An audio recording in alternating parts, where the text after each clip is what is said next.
Assalamualaikum warahmatullahi wabarakatuh. Hello everyone, perkenalkan nama saya Sri Ramadana, NIM 202105010173, Program Studi Ekonomi Syariah, Fakultas Ekonomi dan Bisnis Islam.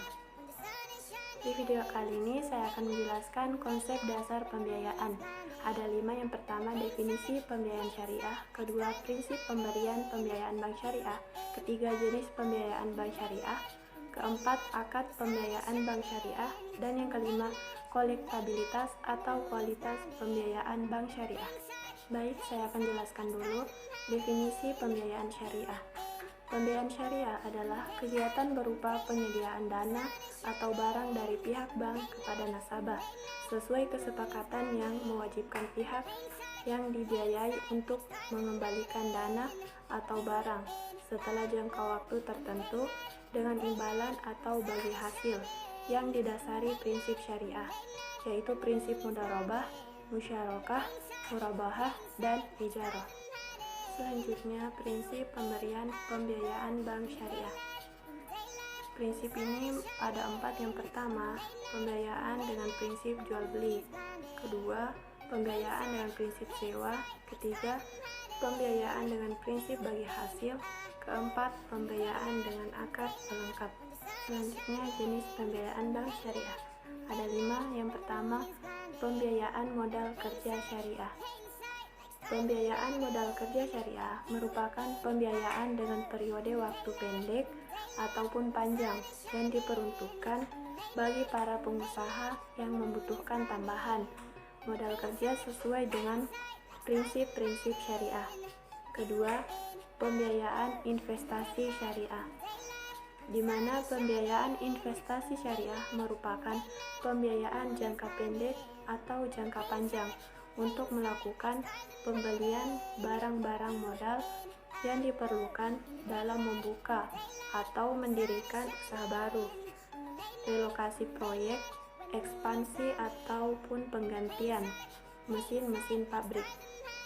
Ketiga, pembiayaan konsumtif syariah, di mana pembiayaan konsumtif syariah merupakan pembiayaan yang diperuntukkan bagi nasabah dengan tujuan di luar usaha dari bersifat perorangan. Berbeda dengan pembiayaan syariah untuk modal kerja yang bersifat produktif, pembiayaan konsumtif diperlukan oleh nasabah untuk memenuhi kebutuhan sekunder. Keempat, pembiayaan indikasi.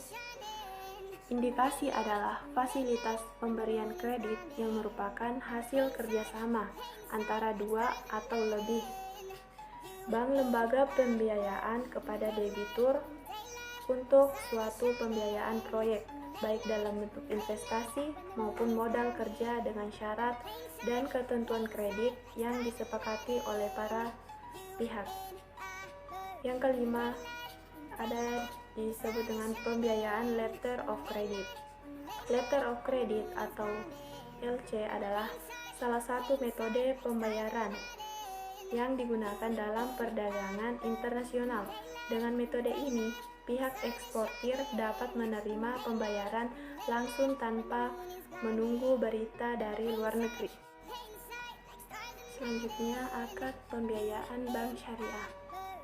Ada 9. Yang pertama, wadiah, di mana akad ini suatu penitipan barang atau uang antara pihak yang mempunyai barang atau uang dan pihak yang diberi kepercayaan dengan tujuan untuk menjaga keselamatan, keamanan, serta keutuhan barang atau uang. Kedua, mudharabah.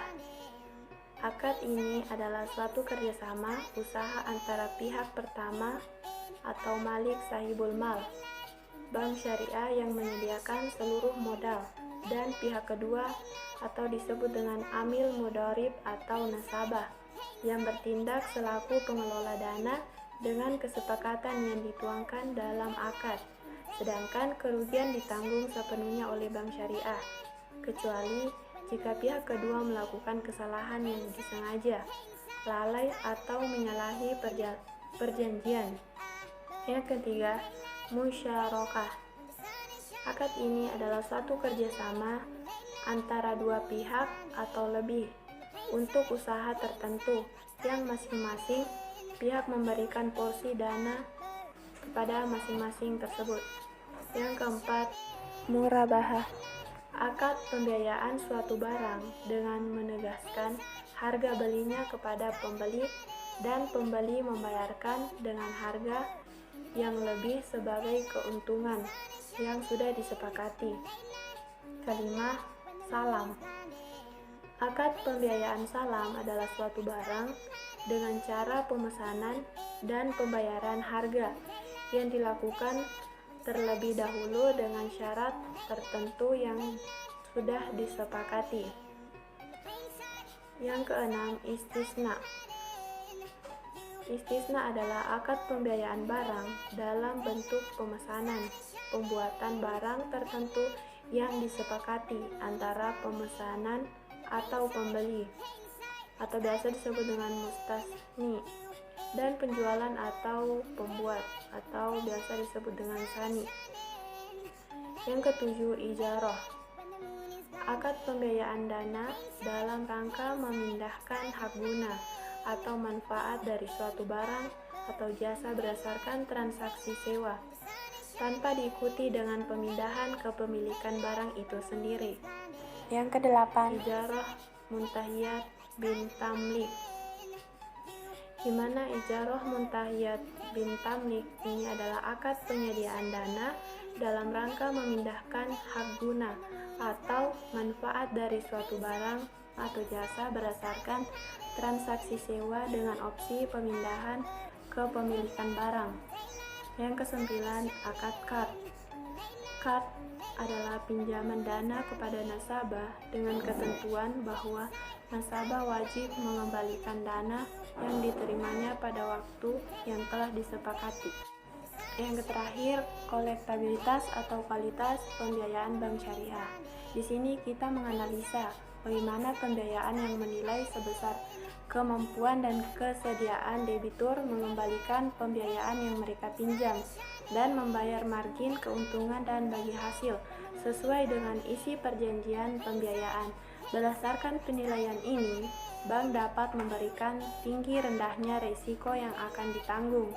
Dengan demikian, pihak bank dapat memutuskan apakah permintaan pembiayaan yang diajukan ditolak, diteliti lebih lanjut atau diluluskan, atau kalau perlu dengan memasukkan syarat-syarat khusus ke dalam perjanjian pembiayaan.